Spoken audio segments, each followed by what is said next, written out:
Hello, everybody, and welcome back to the Discovering Commercial Real Estate podcast. I'm your host, Michael Tinghaus. With us today is the newly appointed CEO of TerraCRG, Dan Marks. Terra is hyper-focused on Brooklyn, specializing in multifamily, mixed-use, and development site sales.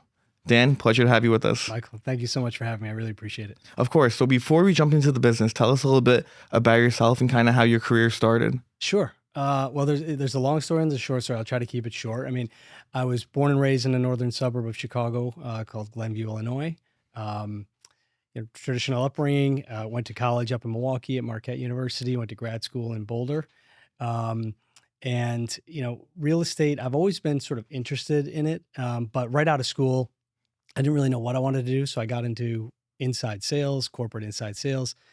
It was very hard work. You dress up in a suit, you sit on a phone all day, you make hundreds of calls. Really tough job mentally. But I learned a lot. I learned how to make phone calls. I learned how to connect with people over the phone. I didn't know it at the time, but I was really learning and honing my sales skills. But in between sales jobs, after I got fired from the second one, because I wasn't very good at it at the time, a family member of mine was getting into the sort of fix and flip real estate market in Chicago. And I asked him if I could try to help out. And he said, yeah, sure. So I literally laced up rollerblades and skated around Chicago neighborhoods looking for properties for him to fix and flip. And I soon realized that when you start with no money and it's a 100% commission job, you're not going to last very long. So unfortunately, that stint ended and I went back into sort of traditional corporate sales for a while. And then when I moved out to Boulder, Colorado, I was getting my real estate license and I didn't really have any connects out there. And so I stood up in class and I said, listen, I need work before I get licensed. If anyone here knows of any work, I will work in construction. I've never done construction before, but I needed to pay my bills. I needed to work. And lucky for me, there was a woman in the class who had a friend in Boulder who just lost a couple people in his real estate office. She said, let me introduce you to my friend Nader. And I went and met with him and a couple members of his team, and they were looking for somebody. They hired me for like way below minimum wage, but I was just ready to take a job, any job, while I was getting my license. And I worked for him for 7 years and learned a ton about commercial real estate. He owned a lot of properties out there, retail, office, a lot of industrial. So I ended up managing a lot of his industrial properties. Really learned that asset class, learned about tenant negotiations, learned about contract negotiations. It's a small market, so I did some residential apartment rentals. I did some condo sales. I helped some friends buy houses. But that was really my foray into the commercial real estate world. Kind of just happenstance, tried a few things and got really lucky meeting the right people at the right time. Awesome. And you said that you did a few things in the residential world. Do you feel like for a young broker, even if they do residential at first, they could always transition to commercial? Of course. Yeah, you can transition anytime you want. I mean, I didn't get to New York until I was in my early 30s. And knowing what I learned a lot leading up to that point, but I didn't really know anything until I got to New York, because operating in this market, in this commercial capacity that I was doing at TerraCRG was totally different than anything else I've done before. So I applied all the skills that I had and learned from inside sales and corporate jobs in Chicago to small family operations in Colorado, and learning to manage properties and lease and do residential and negotiate with people and talk to people. And you can take those skills and apply them to really anything. And for me, I applied them to this career in commercial real estate that am in right now. So of course you can transition from residential brokerage to commercial. You could transition from anything to commercial brokerage. But, as you've talked about a lot, in this podcast with a lot of people, there are certain traits, and I know we're going to get into those later, about what makes a successful commercial real estate broker. But absolutely, it's never too late to make that transition. And if you really want to make it work, you'll make it work. And you started in 2012, in TerraCRG, and you were a broker. So how has the role changed from broker to CEO, day to day, and, overall responsibility? It's changed a lot. I've been with the firm for almost 15 years. I've done just about every job there is to have within a small company like that. Everyone chips in and does what they need to do when they're asked to do it. But yeah, transitioning from focused on your own book of business and your own pipeline and growing your team's workload is one thing. When you're responsible for the entire health of the company and the direction of the company, it changes the job, right? So I'm still brokering deals. I'm still originating business. I'm still working with clients. and I'm still, advising younger agents, of course, that are close to me on deals. But now I focus on finance, and I have meetings about the finance and the financial plan for the company. I have meetings about human resources. I have meetings about marketing. I have meetings about strategy and training and hiring. And these aren't things that you would typically be worried about if you're just focused on your own book of business. So yeah, the role has changed quite a bit, but it's one that I was ready for and excited to have. And since 2012 to now, you guys still have the stronghold on Brooklyn. So how do you feel for young brokers and your clients to, have that advantage that you guys are so hyper focused on one region? Yeah, I think it gives us a huge advantage. And I think any broker that focuses on limited areas of geography or asset classes will have an advantage over brokers that are generalists that focus just on getting deals done wherever deals are happening. So for us, having that laser focus on one market allows us to better serve our clients every single day. So we have our finger on the pulse of what's going on. We know who the buyers are, where the money's coming from, what's selling, what's not selling, what the underwriting assumptions are. Because when you just operate in one market, you can really hone in on that market, right? But Brooklyn's really big, and I didn't realize how big it was when I first got here. I personally was attracted to TerraCRG because of this quote unquote only Brooklyn focus, thinking, okay, well, I don't have to worry about all of New York City. I just have to worry about one borough. I didn't really do all the homework I probably should have done when I got here, but there's 2.6 million people in Brooklyn. It's 70 square miles. It is a huge place with lots of neighborhoods and lots of property types and product types. The average amount of deals per year is around 1,200 transactions a year in this market. So it is a huge market. When you compare it to Manhattan, it feels smaller because everything compared to Manhattan in the United States feels smaller. But if it were its own city, it'd be the third or fourth largest city in the country. So yes, I think because we just focus on the market, gives us a big advantage. All the marketing dollars that we spend are there to promote Brooklyn. When we host a conference every year, our only Brooklyn conference, that we're just part of the fabric. We're part of the conversation. I think it helps And about Brooklyn, what do you think makes it so unique?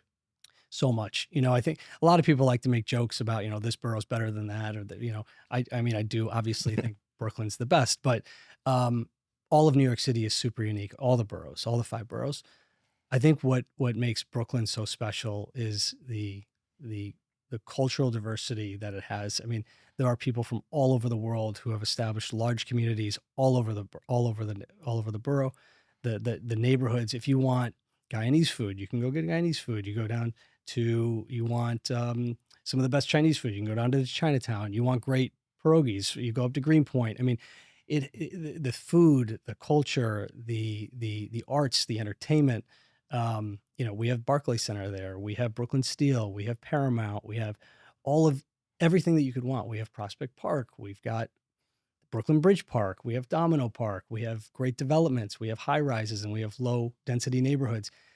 You literally have everything for everybody within the confines of Brooklyn. So it's a very special place. And it's one that, from an investor standpoint, you can get what you're looking for. If you're in the industrial investment business, you can make your career investing in industrial in Brooklyn. If you're in the multifamily business, of course you could do that. It's the largest asset class in the borough. So I could go on and on. We could have a separate podcast about what makes Brooklyn so great, but it's a truly dynamic, special, high energy, diverse community that makes working there really interesting and special. I totally agree. I just moved from Staten Island to Brooklyn. There you go. So I'm just exploring everything Brooklyn has to offer. Well, welcome. If there's anything we can do to help, let me know. Of course. And then in general, so much has been changing in the landscape of real estate. So do you think investors' appetite this year are changing? Are there certain asset classes that they're more focused on? So what do you think?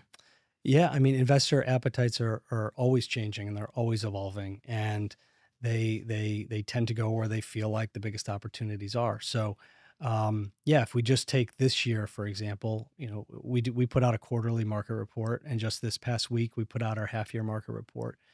And certain asset classes are performing better than others, and that's always going to happen for different reasons, right? So, take multifamily and mixed use, for example. They tend to do pretty well this past half year because investors continue to pour money into free market properties. But now we're also starting to see sellers um, realize that of stabilized properties, that their properties are continuing to lose value because of the 2019 rent laws.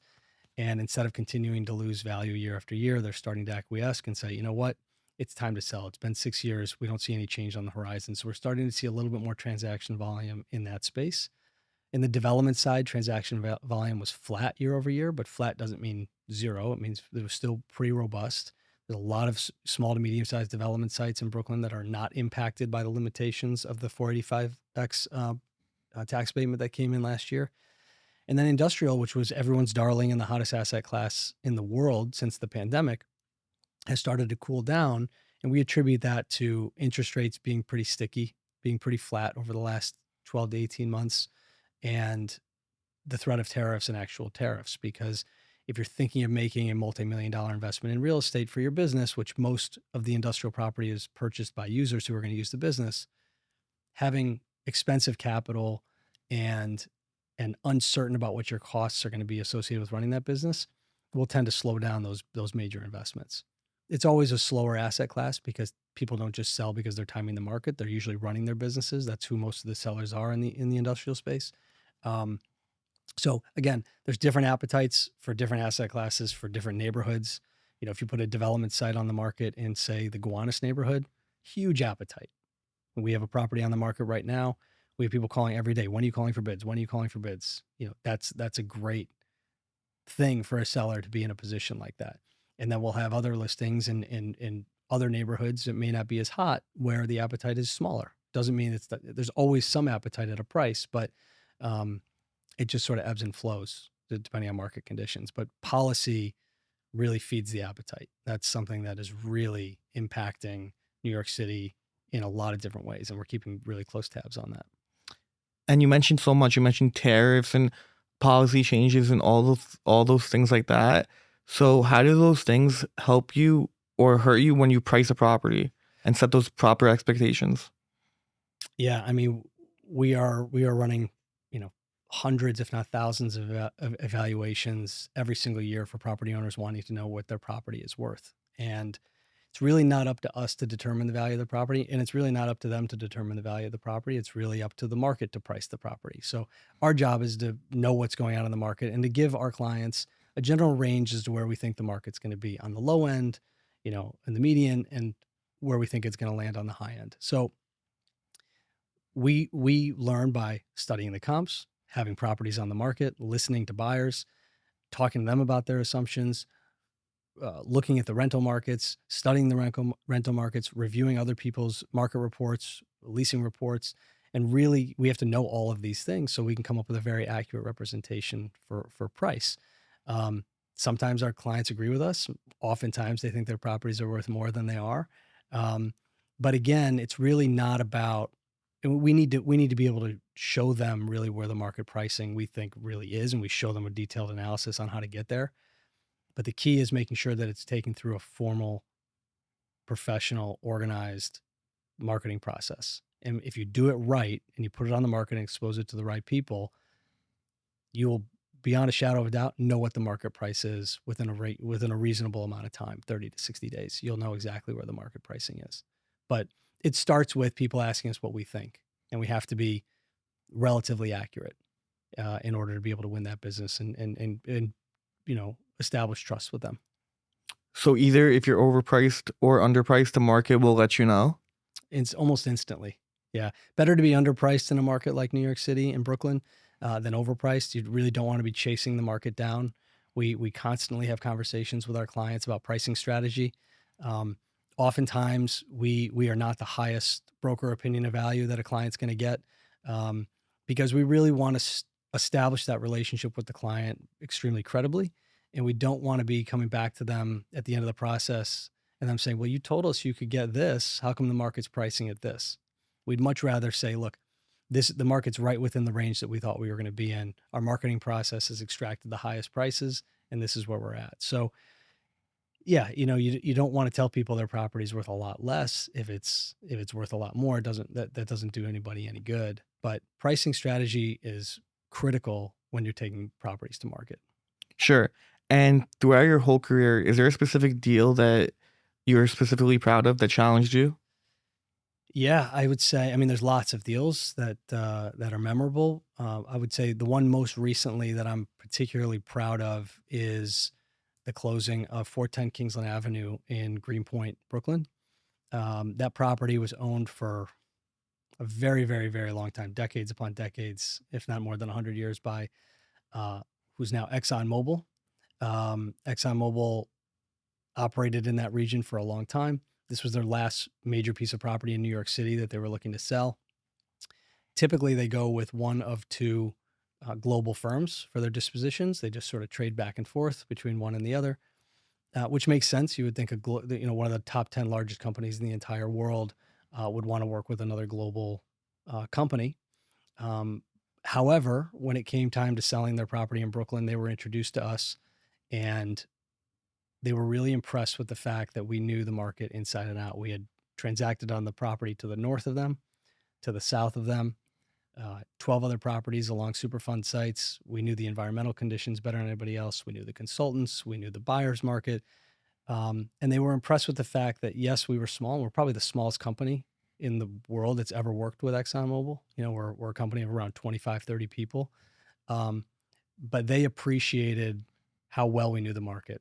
And they appreciated the fact that we were going to take it through a very formal institutional level process and make their jobs easy. Because, we said to them at the end, nobody ever got fired for hiring IBM. That's an old saying. Because if you hire IBM and the job doesn't get done, well, at least you went with the biggest name at the time. This is an old saying. Nobody ever got fired for hiring, fill in the blank, CBRE, JLL, all these other great large global companies. But if you hire TerraCRG and we don't get the job done, that person at ExxonMobil is really sticking their neck out and taking a risk, in the broader context. But fortunately for us and for them, we were able to secure a $120 million close with Prologis, who's the largest industrial landlord in the world. And we were able to get that deal done. So we're extremely proud of the fact that we were hired by a company like ExxonMobil, that we were able to close another deal with Prologis. I think that was our 8th deal that we closed with them. So I think it really allowed people to see and recognize, okay, so TerraCRG is not just this like small boutique company. This is a company that really knows their stuff. They know their stuff so well that one of the biggest companies in the entire world trusted them to handle a 9-figure sale for them in the Brooklyn market. So tremendous amount of pride for that. Our team did an unbelievable job on that. And one we'll be talking about for a long time. Congratulations on that one. Thank you. And kind of transitioning to young brokers, how important is knowledge in this industry? For, like you just mentioned, there's other competitors, JLL, CBRE, but to be able to level the playing field, knowledge seems like the thing to do it. So how important is that? Yeah, it's everything. I mean, it's the whole reason why we focus on one market. So we take it one step further. We not only focus just on the borough, but when we hire agents that are focused on a particular geographic region, and then within that geographic region, an asset class. So we have 21 territories that we have designed based on data that we've compiled over the last 17 years. And basically, we say, okay, there are enough properties in this geography within this asset class that one person should own that territory. And we believe that if you're a young broker and you're thinking about joining this business, having a more narrow focus on what they're going to have to know will catch them up with seasoned professionals that are working in these territories much quicker. They'll know all the comps, they can get to know the people, and they can become a real expert in that neighborhood. It's good for them. It's good for our clients because our clients now know that there's somebody just paying attention to their asset class within their neighborhood. It's one thing to focus on the geography, but in Brooklyn, if you have, let's say, Williamsburg or in Greenpoint, there's industrial, there's retail, there's office, there's multifamily, there's mixed use. There's all these different asset classes you have to become an expert in within that geography in order to really best serve your clients. But if you're just a multifamily and mixed use expert in that area, and that's all you're studying, that's all you're thinking about, and that's those the only people you're talking to, you are so much further ahead in your knowledge base than anybody else in that market, anybody. And we're firm believers in that.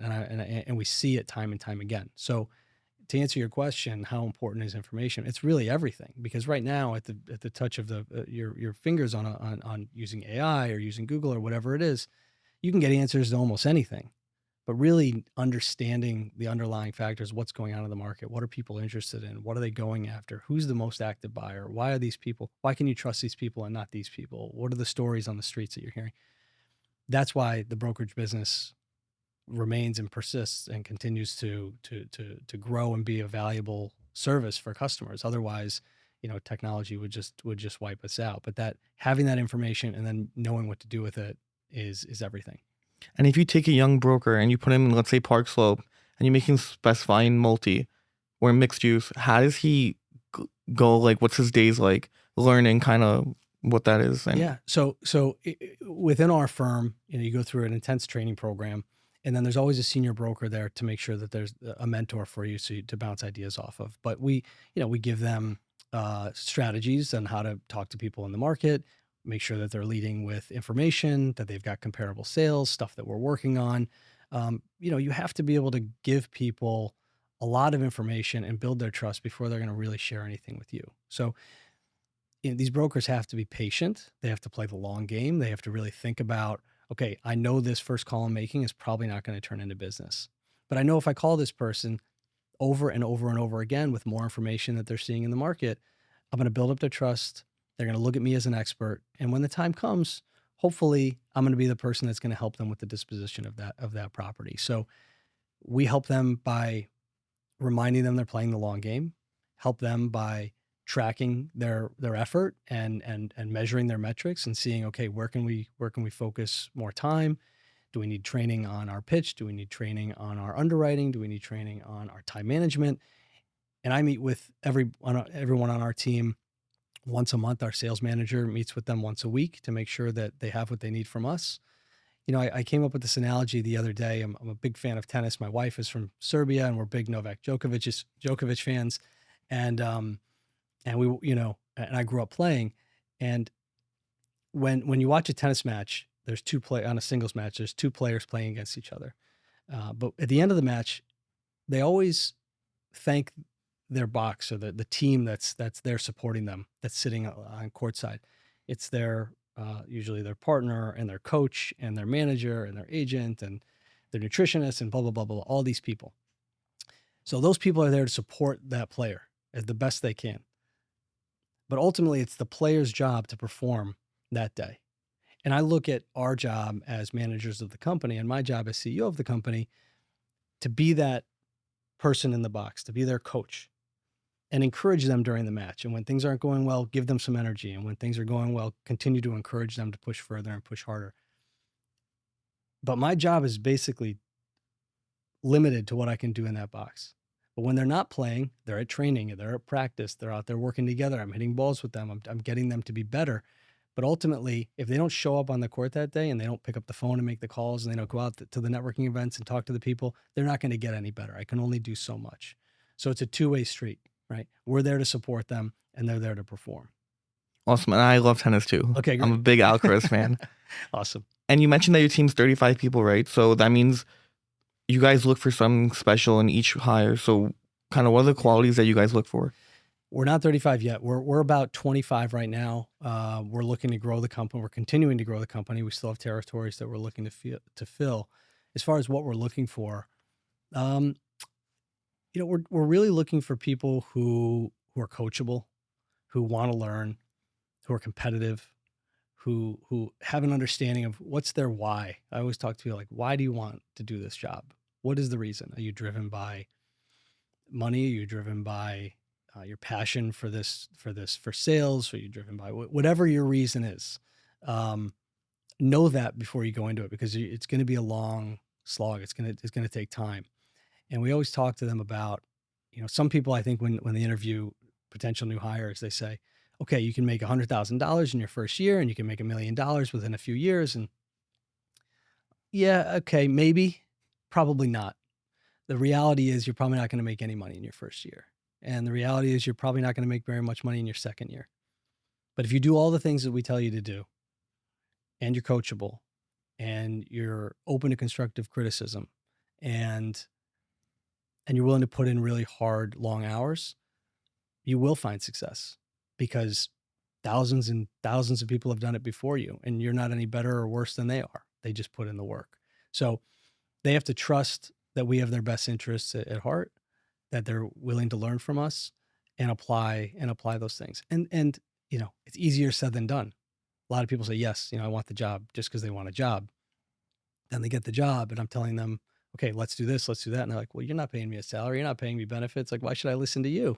And it's like, well, this is how it works. This is how this type of business works. And it's not for everybody, but for those people, and a lot of the people that have shared, this seat that I'm sitting in here now, have committed to it, and they focused on it, and they made it. They were passionate about it, and they made sure that they did everything they could to make it, basically. And what advice do you have to young brokers? Have a really strong financial plan. I think that's one of the first things, because if you don't have a good financial plan, you won't give yourself enough time to succeed. And by succeed, I mean start closing deals and start making money, so you're not dependent on other people or draining your savings. Because if you only give yourself 6 months worth of runway, you'll never make it. We always tell people, if you're the luckiest broker in the world, you make your very first cold call, the first call you make, and the person says, hey, I want to sell my building. And you go that day and you go see it, and they sign you up that day. We put it on the market. You're on the market. You run a good marketing process for 30, 40 days. Let's say it takes 60 days to sign a contract, because you're 2 months in, because you're the luckiest broker in the world, and you have a contract. And let's say it takes 60 days to close, right? So that contract negotiation always takes longer than we think. It always takes at least a month or two.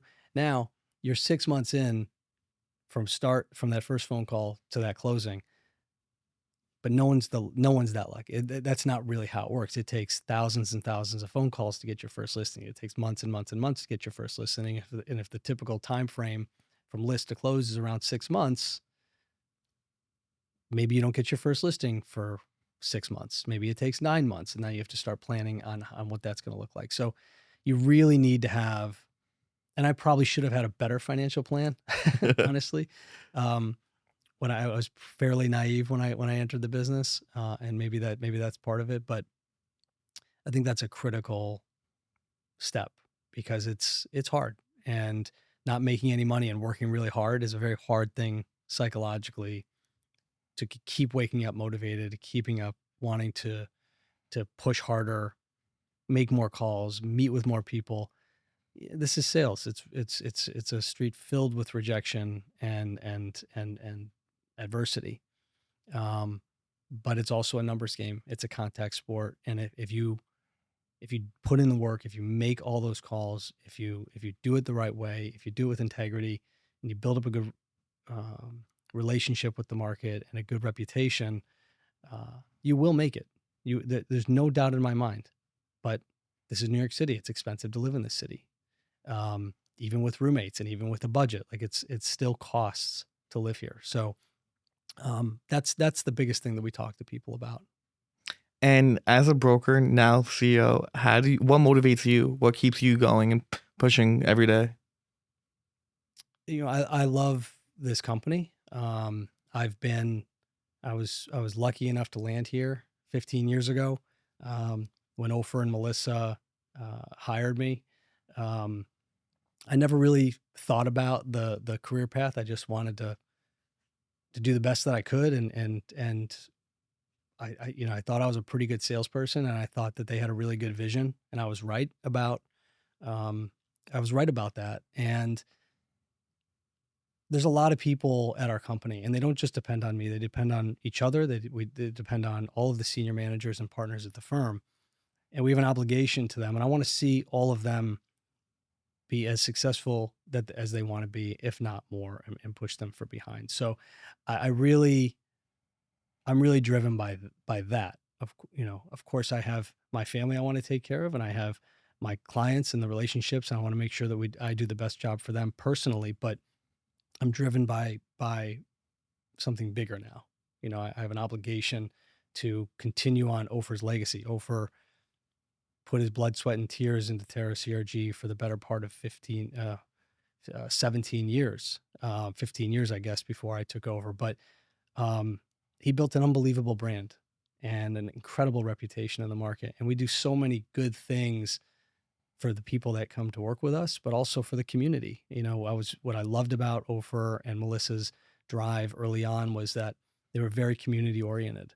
And the better that we do as a company, the more we can give back. And one thing I'm super proud of is that every year we put on a Only Brooklyn Real Estate Conference. It's a very unique conference where people don't pay to play. Usually when someone calls me and says, "Hey, Dan, I want you to be on our panel," I'm like, "Oh, that's such an honor." And like, by the way, it's $10,000. You have to sponsor the event. And I understand that that's their business model, and I appreciate it. That's not our model for this conference. The reason we do this conference is we want people to come into a room and hear from the people that are most active in the Brooklyn market and talk about what's happening in Brooklyn real estate and facilitate that conversation with the most relevant people, not people that paid to be there. With that said, it costs money to run a conference, and we do have to sell tickets and sponsorships. The point I'm trying to make here from a philanthropic standpoint is that this year we donated 100% of the profits to Brooklyn Org, a nonprofit that supports hundreds of nonprofit organizations around Brooklyn. And we did that because of the brand that Ofer helped build, the credibility that we have in the market, and the market that we're in. People remain interested in Brooklyn. And for me, I guess to get back to your question, what drives me, it's this deep care I have for the company. It's for the people that work for the company, but it's also for the communities that we serve. We're not just there to do a transaction and leave. We are staying. We have been in the market for a long time. We plan on being in the market for a lot longer. And I think that's what motivates me to continue to grow the team and serve other parts of Brooklyn that we haven't been as active in. And that's where our growth strategy comes in. That's where we add those 10 extra people to get to 35 or 40 people to serve other parts of Brooklyn that we haven't been as active in over the last decade or so. That's amazing. And I'm sure those people really appreciate that donation. Yeah, thank you. To end on a lighter note, if you weren't a broker, and what would you be doing for a career? If I wasn't a broker, what would I be doing for a career? Probably something in sales. I mean, my dad was a career salesman, and I always wanted to be like my dad. And I think that's why right after college, I just took the first sales job that I could get, because I always knew I would have him to be able to call and be like, "Look, Dad, like, how come everyone keeps calling me Mark?" And I'd be like, "Oh, people have been doing that to me forever." And that's just the curse of having a last name that sounds like a first name, just being able to connect with him at that level. So it would probably be something in sales, but, I also love coaching. I have 2 young boys that love sports, and I love coaching their teams, whenever I can. And when I was in high school and college, I used to coach tennis in the summertime, and I really enjoyed that interaction and helping people develop their skills and grow their skills and build their confidence. So yeah, I guess if I wasn't in commercial real estate sales, it would probably be either some other form of sales or coaching. But I think sales is probably pays a little bit better. You would be Novak's coach. That would be amazing. I would love that. Awesome. Dan, thank you so much for taking the time and coming on. It's my pleasure. Thank you for having me. Awesome.